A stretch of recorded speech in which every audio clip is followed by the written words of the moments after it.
ang dating PIDEA agent, Mr. Jonathan A. Morales. Ayun, sir.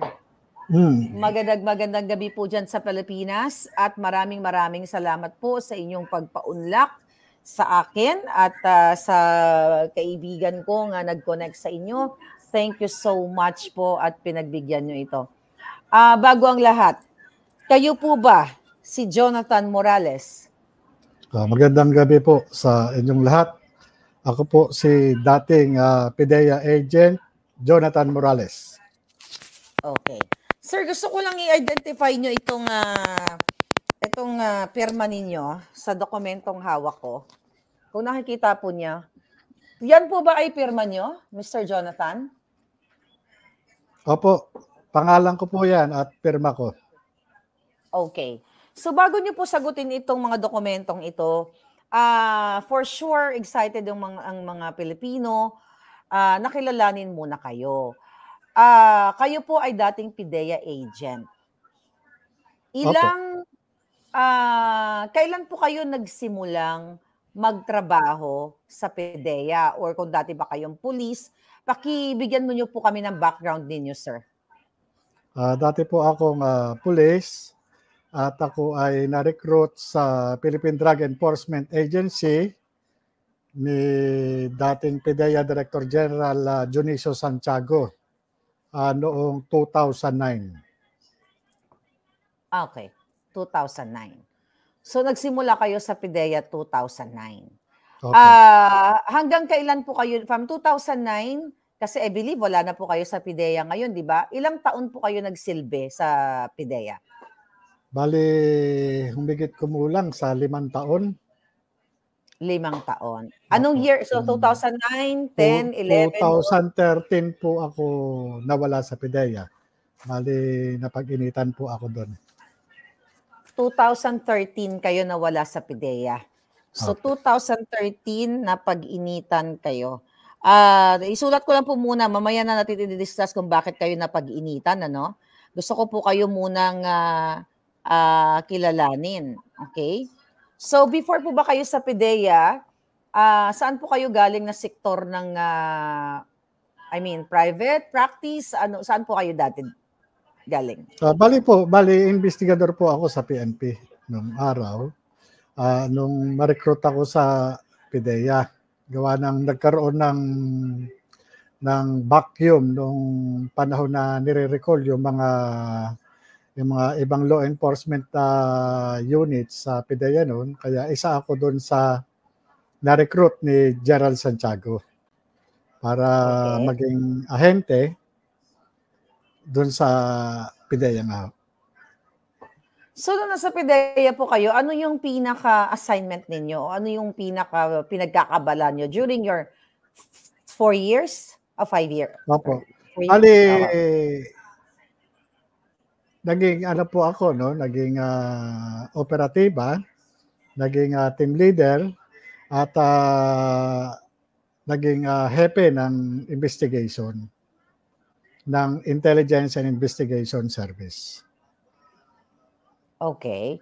So, kanina po sinabi nyo na pag-initan kayo noong 2013. Paano po yung napag-initan kayo, sir? Ito po yung mga, paumanin po. Kasi kung mamarapatin po ninyo, ay meron po kasing darating na Senate investigation at siguro yung doon ko na lang po sasagutin yon. Ngayon po, doon sa mga iba itatanong nyo po, baka yun pa pwede ko pong sagutin kung mamarapatin po ninyo. Okay, sir. Okay, naintindihan ko po. Sige, didiretso na po ako, sir, sa aking tanong. So, gusto ko lang po i-identify po ninyo itong mga dokumentong ipapakita ko sa inyo. Familiar po ba kayo dito sa dokumento na ito? Opo, yan po yung pre-operation report na isa sa mga tawag dito. Alam na nung PIDEA Manual of Operation bago magsagawa ng kahit anong anti-illegal drugs operation. Okay. So ito po ay dated March 10. Alright? Familiar po ba kayo dito sa mga dokumentong ito? Yan po yung ano no, yung cover letter doon sa ginawa kong pre-ops at saka yung authority to operate para po doon sa aking boss. Okay. So ito po sir, familiar kayo dito? Kasi may pirma Yan nyo? po yung authority to operate, nakalagay po dyan yung ano no, yung mga vehicles na gagamitin para doon sa operation. Okay. At saka So, yung duration ng operation. so sir, sa makatuwid, ito pong mga dokumentong itong hawak ko ngayon na ipinakita sa inyo na may pirma nyo, hindi po siya AI. Ano po ang ibig nyo sabihin doon sa AI? Artificial Kasi Intelligence hindi ho ako familiar doon generated sa daw po. mga ganong Okay. Okay, sir. So kasi po, nung inilabas ko po itong mga dokumentong ito sa aking Facebook account, dahil ako po ay nabigyan nito ng mga random, ang tawag ko nga po, puting aso, informante, na sinasabi na si Marcos Jr. ay muntik nang ma-raid noong panahon na ito, noong 2012, noong 2012.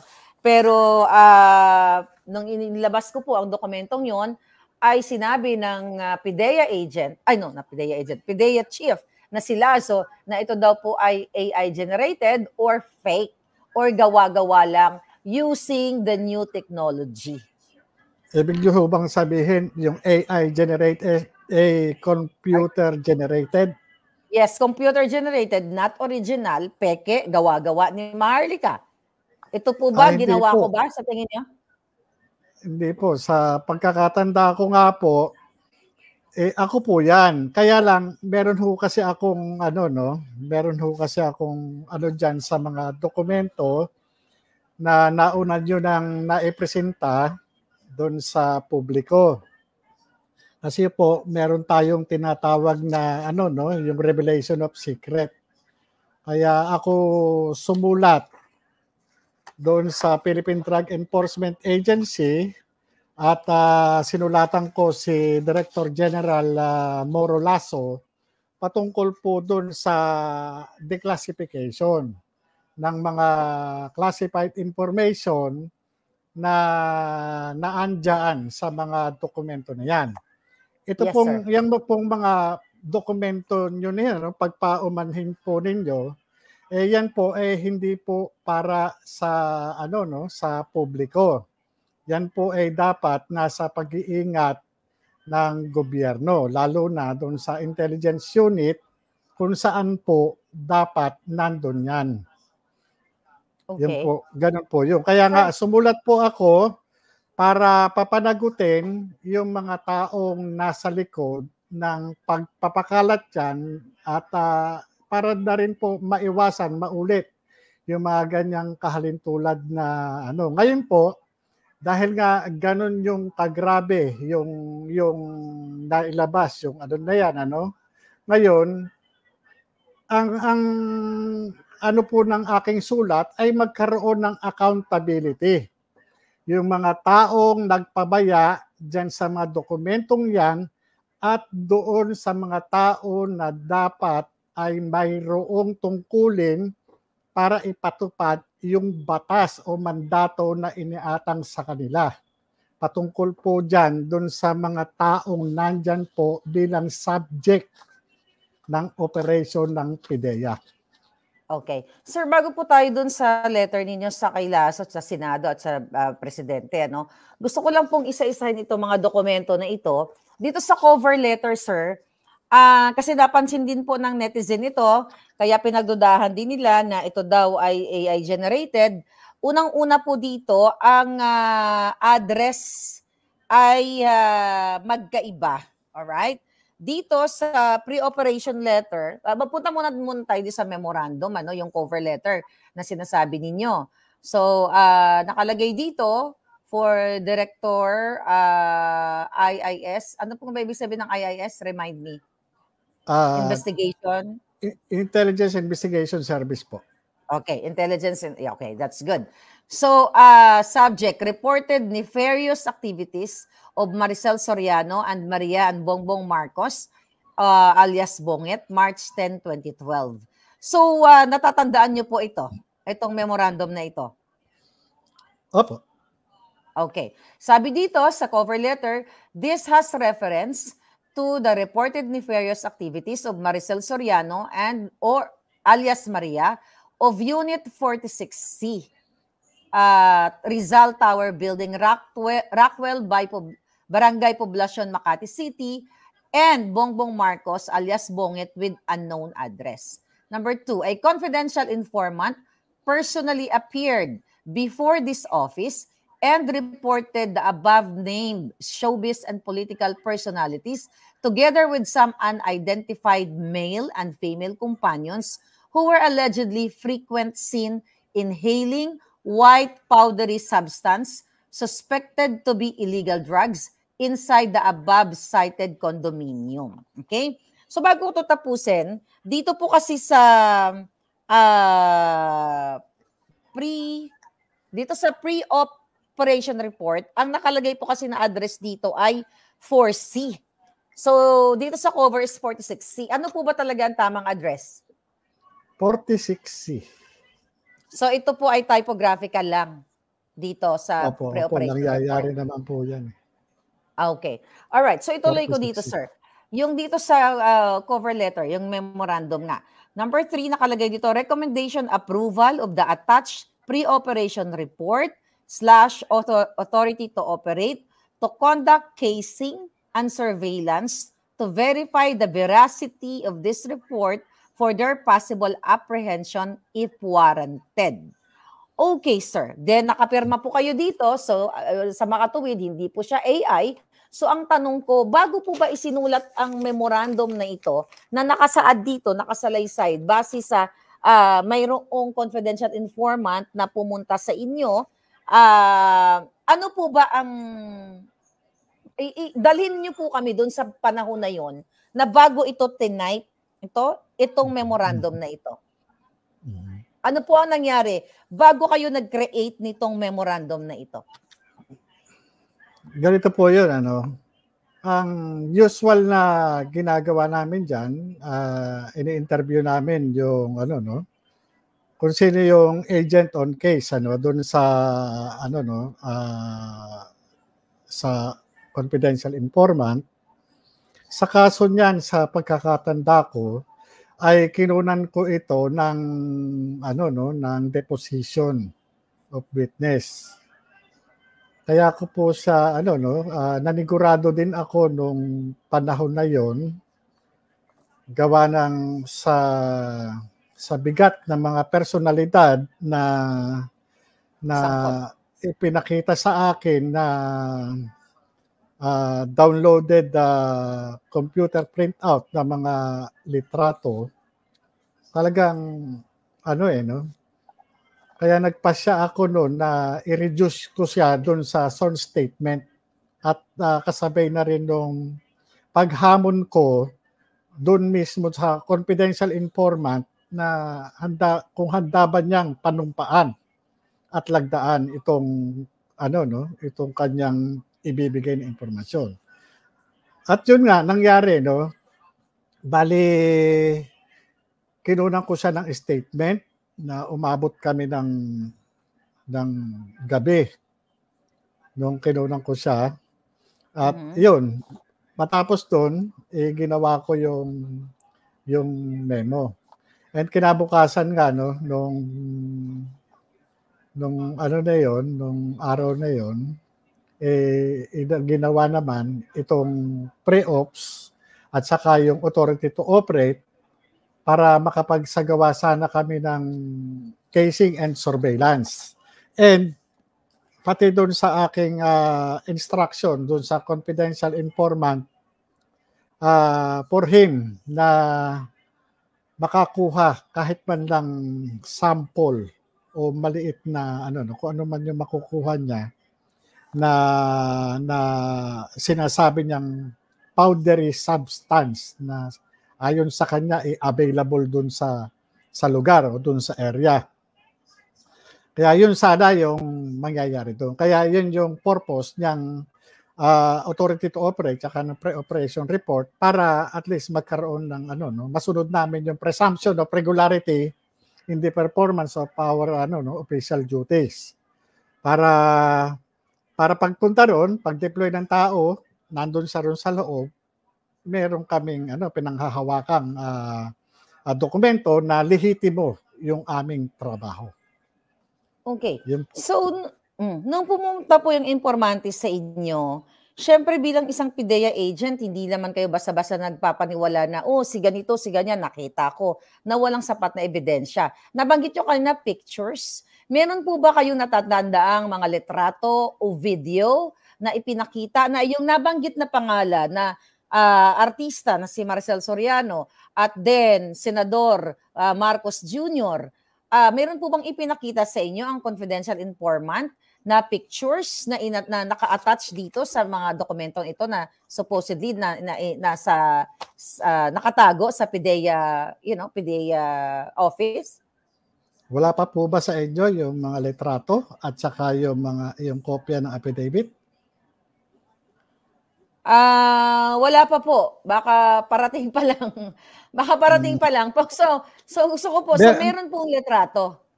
Meron pong litrato, wala pong video. Kasi yung pong litrato na yon nanggaling po doon sa cellphone ng reporte o nung confidential informant.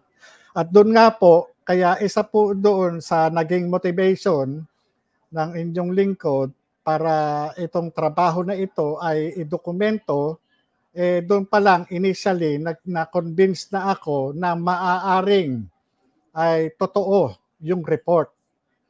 Kaya nga doon pa lang sa litrato, iba't ibang pagkakataon at iba't ibang okasyon na nung makita ko yung litrato, yun pa rin. Pero sa kabilang banda, nung ipakita niya yung litrato, isa-isa ko talagang tinanong yung confidential informant during nung pagkuha ko ng kanyang testimonya. Pina-identify ko kung sino ito. Meron siyang nakilala, meron siyang hindi kilala, o meron siyang hindi pinangalanan. Katunayan, yung iba ron talagang nilagyan pa niya ng pentel pen yung mga muka para yung kumbaga sa iniingatan niya yung identity. Pero doon sa meron siyang mga nakilala at hindi ko muna i-reveal sa inyo kung sino-sino yung mga personalidad na naandoon. Pero sigurado po kayo sa pagkakatanda ninyo na nandoon sa litratong na naka-file, na i-file ninyo sa PIDEA ang mukha ni Maricel Soriano at ni Bongbong Marcos? Opo. Nandoon. Nandun. Natatandaan niyo po ba kung mga ilang pictures yun?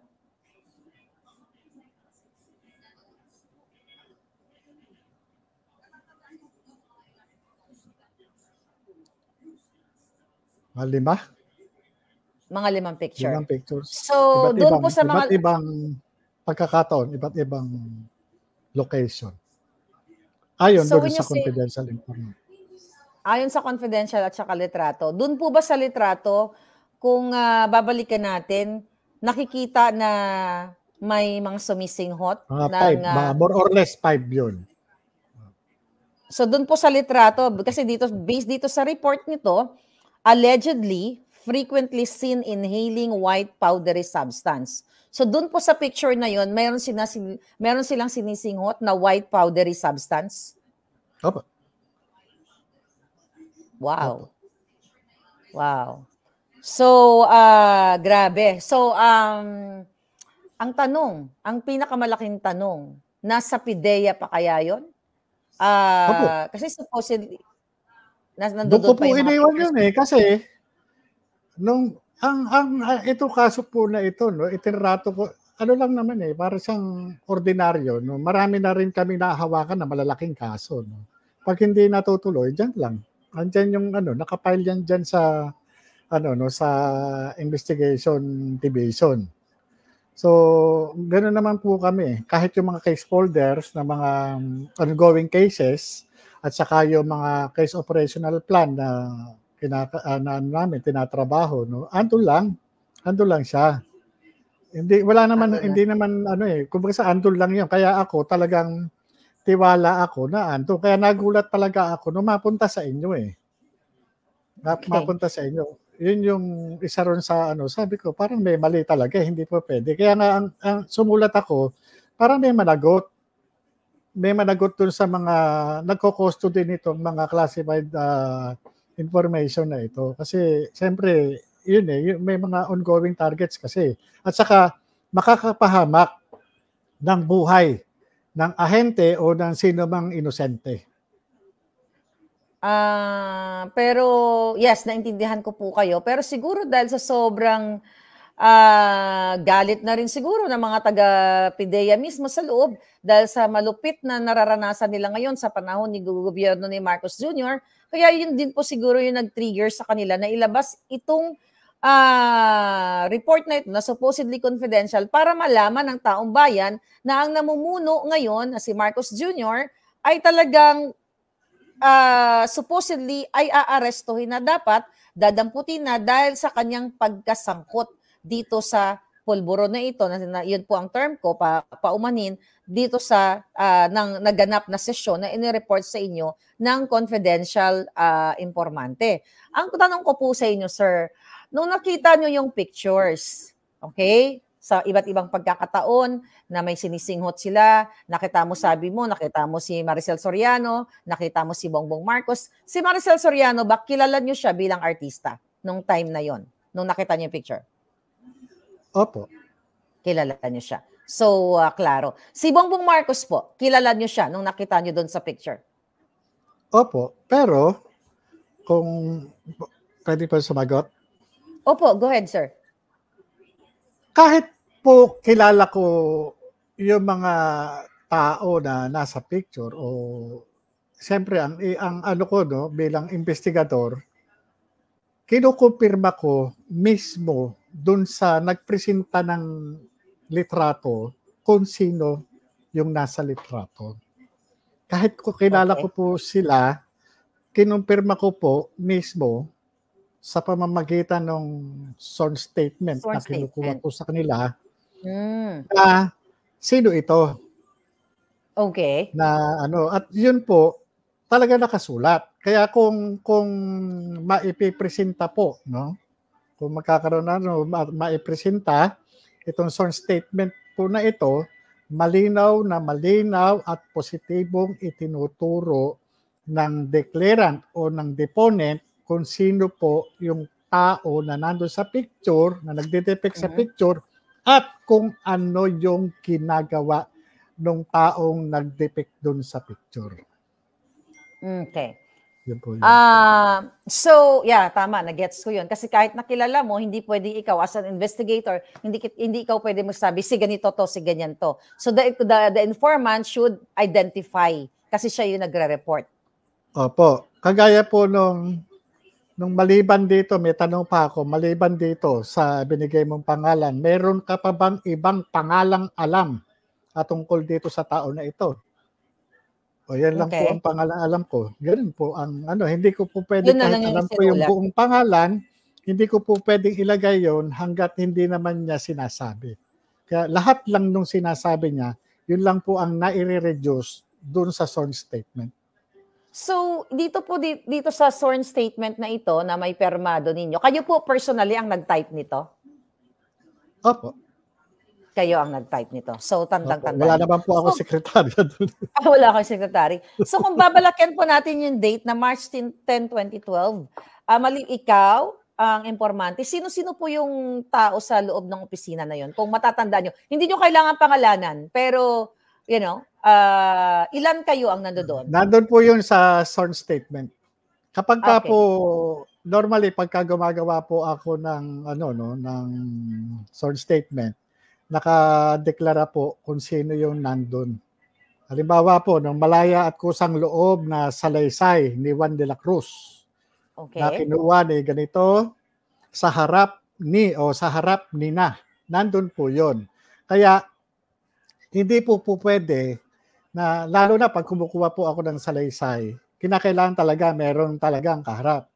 Halimbawa, pare, may witness. Ate, o kuya, na lalagay kita rito, no, na ganyan. Para at least pagdating ng ano no ng ano bang ano sa korte, meron ako maipapresenta na ito sa harap ni ganito kinuna ko to, ito yung ano kasulat yung mga pangalan nila.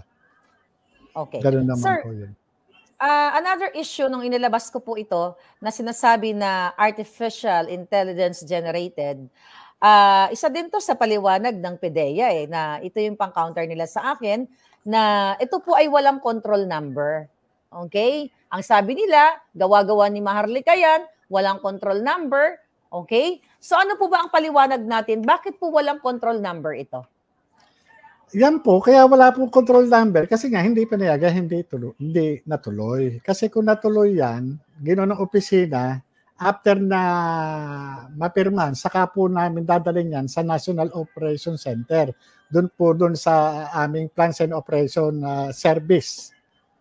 Doon po dinadala yan para doon sa magbibigay sila ng Certificate of Coordination. Lalagyan po ng control number yan. Pero hindi lang naman ngayon lang nangyari yan, dyan sa kaso na yan, marami na rin hong pagkakataon din kami noon na hindi talaga natutuloy, hindi pinapayagan ng Deputy Director General for Operations. Kung ano man yung motibo, hindi saka na po natin i-discuss. Okay, so ito po sasagutin niyo kung pwede niyong sagutin, ano? Maintindihan ko kung hindi pwede dahil kayo nga ay a-attend ng hearing sa April 30 sa Senate inquiry with Senator Bato. Tama po ba? Later on, papakita natin yung mga documents. Ang question ko, sir, nakarating po kasi sa akin na itong operation na ito, supposedly na pagdampot kay Maricel Soriano at kay Marcos Jr. noong 2012 ay pinigil ng isa sa pinakamataas o pinangalanan ko na nga na Executive Secretary ni dating Pangulong Noynoy Aquino na si Paquito Ochoa na partner sa law firm ni Lisa Marcos na ngayon ay First Lady na. So, kaya niyo po bang sagutin yan? At kung hindi, maintindihan natin. Tama po ba yan? Yung impormasyon na nakarating sa akin? Pagpaumahin po muna ninyo at hindi ko po muna masasagot yan. At ano na lang po natin doon sa Senado sa mismong formal investigation na gagawin ng Senado. Pero masasagot niyo po ba na talagang may pumigil dito? May pumigil. Pero hindi ko muna po sasabihin yung identity ng mga taong nasa likod niyan at doon na lang po sa Senado. Pagpaumanhin niyo po yung... Okay. No worries, sir. Naintindihan ko po kayo. So, babasahin ko lang po dito. Nasa pre-operation report po ako, ha? Ayan, ang permat po ninyo. So, gusto ko lang po dahil nasa 13,000 live viewers na po tayo across social media, gusto ko lang pong linawin na ito po ay perma ninyo at hindi po AI generated. Pero ako po yan. Ako po nag-prepare niyan. Okay, good. At yan po, hindi lang po isang ganyan yung napirmahan ko. Marami na rin po ako mga pre-ops, authority to operate na napirmahan na nag-negative, nag-positive yung aming operation. Hindi lang po isang beses nangyari yan. Pagpirma sa ganyan. So, basahin ko lang po under the summary of information. A confidential informant personally appeared before this office and reported that a group of showbiz and politically affluent personalities are frequently using illegal drugs inside unit for the C. Na-correct nyo na yon, typographical error. Ang tamang address ay 46C Rizal Tower Building at Rockwell, Makati. So, dako na po tayo dito sa authority to operate. Again, wala ngang control number, na-explain nyo na. So, actually, ito pong nakalagay dito, under 1, 2, type of operation, check appropriate box, surveillance. Ano po, paki-explain po dito sa aming mga ordinaryong Pilipino. Ano po bang ibig sabihin yan sa first part? Surveillance, X, casing X. Opo, ano po ba? Ganito po yan. Ang pre-ops at yung authority to operate, isa po doon sa mga requirements ng PDEA Manual of Operation. Hindi ka pwedeng mag-conduct ng kahit anong anti-illegal drugs operation surveillance, casing surveillance, entrapment operation or bypass operation, no? Service ng warrant or search warrant. Hindi ka po pwede na mag-conduct ng anti-illegal operation kung wala kang pinanghahawakan pre-ops, authority to operate, yun, certificate of coordination na galing doon sa NOC or doon sa RTOC o doon sa Regional Tactical Operation Center. Ngayon ho, kaya kung mapapansin niyo po, paki-ano lang po yung pre-ops. May mga X po yung kung halimbawa, kung ang merong markings na X, yun lang po ang trabaho nyo. Hindi po kayo po pwedeng mag-conduct ng test buy o entrapment o bypass operation o ano pa man. Nakalimit lang po yung trabaho nyo specific doon lang sa surveillance tsaka casing. Kasi importante po yan dahil pagdating po sa korte, hinahanap po yan. Pag wala po yan, nadidismiss agad yung kaso. Kasi yan lang po yung nagpapatunay na talagang lehitimo o yung tinatawag na yung presumption of regularity nung inyong ginawa o tinrabaho. Ngayon, yan din yung katibayan na bago kami mag-conduct ng halimbawa, mag-apply ng search warrant o mag-serve ng search warrant, tinatanong kasi ng korte yan, halimbawa later on, pag nasa trial proper na, kung nag-conduct ba kayo ng surveillance. Paano nyo na-determine na ito yung address? Paano nyo na-determine na ito yung ganito? Diba? O paano nyo na-determine itong ganito, no? So, yan yung mga isa sa mga Kaya, kumbaga sa step by step o gradually yung ginagawa namin. Slowly but surely. Kumbaga, kagaya po ng sinabi ko sa inyo, yung purpose niyan ng pagkakandak ng surveillance at saka casing surveillance, ito yung dala namin yung confidential informant sa area. Dahil may instruction ako na kumuha ng sample ng white powdery substance. In case, halimbawa po, nahuli yung aming confidential informant na mayroong dala na suspected dangerous drugs, ikukulong yun. Pero kung meron kami ipapakita sa mga other law enforcement agency na, teka muna pare, may trabaho kami dito, ito yung pre-ops namin, ito yung authority to operate namin, ito yung certificate of coordination namin. Pawawalan nila yung CI namin o yung confidential informant. Kasi pag nakuha yan, nakapkapan niya, o ba't kami dalang drugs? Diba? Pugo yan, kawawa. So yun yung isa doon sa mga armas namin sa kalsada na pag nagpakawala kami ng aming mga informant, safe siya. Okay. Safe siya. Okay. So yun po yung purpose niya. Dito sa case na to, dahil di ba hindi ito natuloy, so nagbigay ng sworn statement itong informante, nagkaroon ba ng chance na, sabi nyo nga, kailangan nyo ng ebidensya, pinabalik nyo doon kung saan nagsisesyon ang nire-report niya na si Marcel Soriano at si Marcos Jr., pinabalik nyo yung confidential informant doon? Dumating po ba kayo sa point na pinapunta nyo siya doon para kumuha ng watery substance sample for chemical testing? Nakakabalik siya doon sa area, no? Pero yung sasabihin natin pinabalik ko po siya, hindi po kasi pinayagan yung operation Kasi kasi hindi po kasi po pwede. Kinakailangan covered kasi talaga nung covered nung magiging irregular sa part ng namin sa part namin Pero kung kasi siya naman nakakabalik nagkaroon pa ng after niyan nagkaroon pa ng sir. Sabi niya ganito, ganyan. Meron pa siyang dinideklara na pero wala talagang walang magawa dahil hindi nga pinayagan. Sir, matanong ko lang, kasi alam ko hindi niyo pa pwedeng sagutin kung sino yung mga taong pumigil sa operation na to dahil nga meron pong Senate hearing sa April 30 sa Blue Ribbon, I believe, at saka sa Committee on Drugs ni Senator Bato. pwede nyo bang masagot sa amin, bakit hindi natuloy ang operation? Yun nga po. Bali, hindi nga po in-approve. Pero, doon sa preparation, lalo na doon sa, yung pagkakakuha ko ng deposition ng witness, ito po yung isa rin sa requirements sa application ng search warrant. Papunta na po talaga doon eh. Okay. Kumbaga sa kapag ako kumuha ng deposition, diretso ito doon sa application para hindi na paulit-ulit eh. Nung tinipa ko yung deposition of witness, naandun na yung niya, talagang naisulat ko na yung kanyang personal knowledge. Nagkaroon na ako ng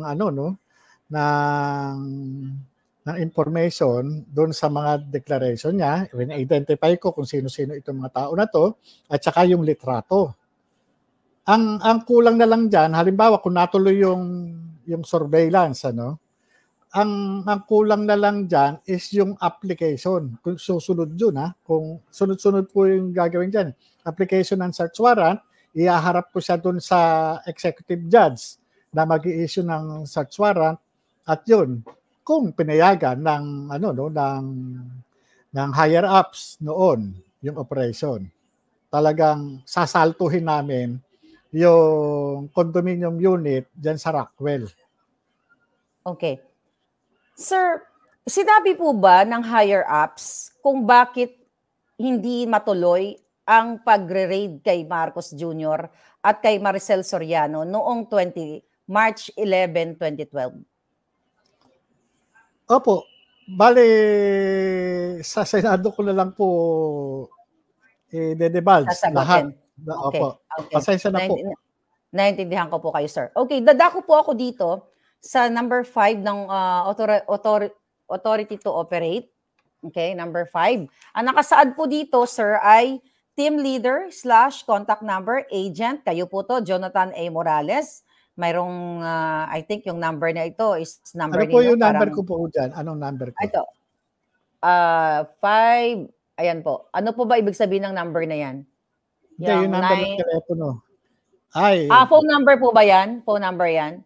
Opo. Sun po yan, Sun. Sun Cellular. Wala na. Sun wala na to? Cellular. Ano po ba ito? Government issued number o personal number? Hindi po. Ano po yan? Line po yan. Line. Line dati. Opo. Yung mga numbers po dyan, plate number po nung sasakyan namin. Okay. Yun po, Sir, 850, yun po yung number no controlling number nung Mazda 3.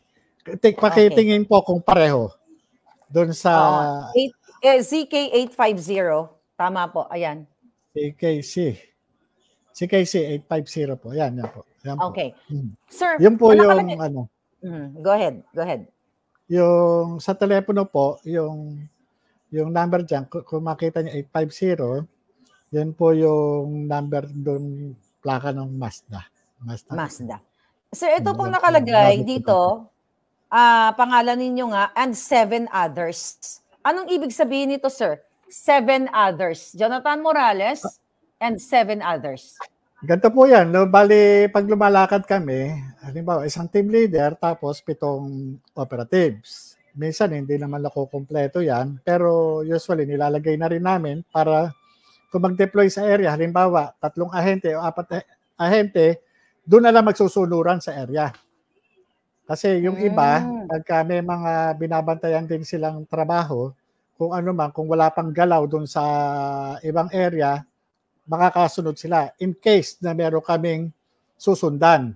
Kasi pagka surveillance, ang trabaho namin, may mga pagkakataon na halimbawa nakita namin yung subject o yung target, gumalaw o nagkaroon ng movement, susundan namin ito. Kaya usually pagka ganyan, kahit na 2 o 3 ahente, pero nilalagay namin yung mga ibang operatiba para pagsunod sa area. Kasi kapag ang mga sasakyan namin nakadeploy, halimbawa sa isang lugar, lalo na diyan sa Rockwell, hindi ka pwedeng patambay-tambay ka dyan kung ano, sisitahin ka ng gwardiya or pag minalas-malas ka, talagang matututukan ka pa ng mga nasa mobile.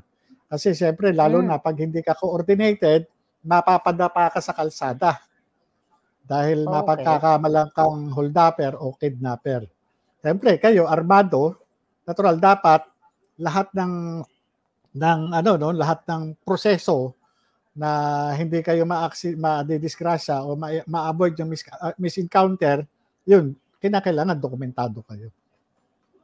Sir, yun. Gusto kong balikan yung sabi mo more or less 5 pictures na ipinakita sa inyo ng confidential informant nung March 11, actually March 10, 2012, na sinasabi mo na positive kayo based sa pagkumpirma ng informante na ang nasa litrato na sumisinghot ng white powdery substance ay si Maricel Soriano at si Bongbong Marcos. Maalala niyo pa ba kung colored po ba yung picture? Opo, maalala niyo pa ba? Colored. Kasi kuha po yun dun sa cellphone ng confidential informant. At yun nga po, bali i-print out niya, pinakita naman din niya eh. O ito yan sir, o ito ganyan, nasa cellphone niya. So ngayon, yung dala-dala nga niyang computer printout na mga pictures na depicting several personalities including Maricel and politician Bongbong Marcos, yun po, pina-identify ko naman sa kanya eh. At siya yung nag-identify? Opo, siya. Hindi naman, kahit na kilala ko kung sino yung mga personalidad na yun o kapareho ng muka, sa kanya ko po pina-identify at yun, ipinanumpaan niya doon sa Legal and Prosecution Service. Pinanumpaan po niya yun. So, sir, gusto ko lang, curious lang ako, naalala mo ba kung anong suot ni Marcos Jr. nung nakita mo sa litrato nung habang sumisingot siya ng white substance na yon, powdery white? Hindi ko na po masyadong Pero yun, merong pagkakataon na nagiinuman eh. Nagiinuman? Nagiinuman eh, opo eh. Nagiinuman eh. May mga alak eh. May mga alak. Okay. So, yung mga pictures na yun, sir, kasi kayo nga ang in charge dito dahil kayo yung team leader. So, together with that pictures, itong hawak kong dokumentong ito na inailabas na actually, wala naman po akong kamalay-malay. Nakuha ko lang po ito sa email ko, random personalities, the people that I don't know, that I believe, they are from PIDEA. So, ano pa po yung kasama ng itong report, itong pre-op at authority to operate? Maliban sa 5 pictures? Sa pagkakatanda ko, bali, ganito po yan, yan po, nilagay ko sa isang folder at meron siyang cover sheet na confidential na kulay blue at naglalaman po yan ng sworn statement o yung deposition ng witness. Tapos yung mga computer printout na pictures na downloaded from confidential informant sa cellphone. At yun nga po, kaya related itong mga pictures na ito dun sa deposition ng witness kasi nga nandun po yung kanyang declaration at yung kalaunan pinanumpaan pa niya po yun talaga dun sa Legal and Prosecution Service. Kasi nung time yan talagang nung sinabing nung magbalik nga siya sir matutuloy ba tayo? Wala eh, talagang ayaw nung ayaw higher ups. DDGO. Kaya wala, hanggang sa na-shelve na lang yan. Kaya yung folder na yon nandun lang eh. Sa totoo lang, yung mga folder namin sa IIS, lang naman eh, nakapatong lang yan doon, nakasalansan eh. Dahil nga, yung IIS is isa sa mga yung area na yon, kumbaga yung bang kung hindi ka authorized, kung hindi ka naka-assign doon, hindi ka pa pwede pumasok doon eh. Kumbaga ito yung isa sa mga exclusion area doon sa ano no sa PIDEA. Napakahigpit kasi hindi naman como PIDEA ka po pwede kang maka-access doon eh. Hindi. Okay. So, sir, naintindihan ko na sa ngayon, hindi mo pa masasagot, hindi mo makakonfirm yung nakarating sa akin impormasyon na si Paquito Ochoa, dating Executive Secretary, ang isa sa mga pumigil nito. Ang tanong ko na lang po, ano yung pakiramdam mo bilang isang PIDEA agent na supposedly na ginagawa mo ang trabaho mo para sa Pilipino para panagutin ang sino man, kay artista ka, kay politiko ka, kung ordinaryong citizen ka, na rumisponde sa report ng mga confidential informante na may mga nagsisinghot doon. Ano yung, nung time na yun, kung maalala mo, ano yung pakiramdam mo na parang sinupil, okay? Sinupil ang iyong trabaho eh. At paano ba ang term dyan? Sinupil ang, kumbaga, pinigil yung dapat na trabaho ang ginagawa mo as PIDEA agent. Nung time na yon na ayaw ituloy for whatever reason, dahil hindi mo pa masabi sa ngayon, dahil nga gusto mong i-reserve yan sa Senate, ano po yung feeling nyo that moment na pinagbawalan kayong ituloy ang pag-aresto o pag-raid dito kay Maricel Soriano at kay Bongbong Marcos? Disappointment. Kasi unang-una, ang Comprehensive Dangerous Strikes Act, ginawa yan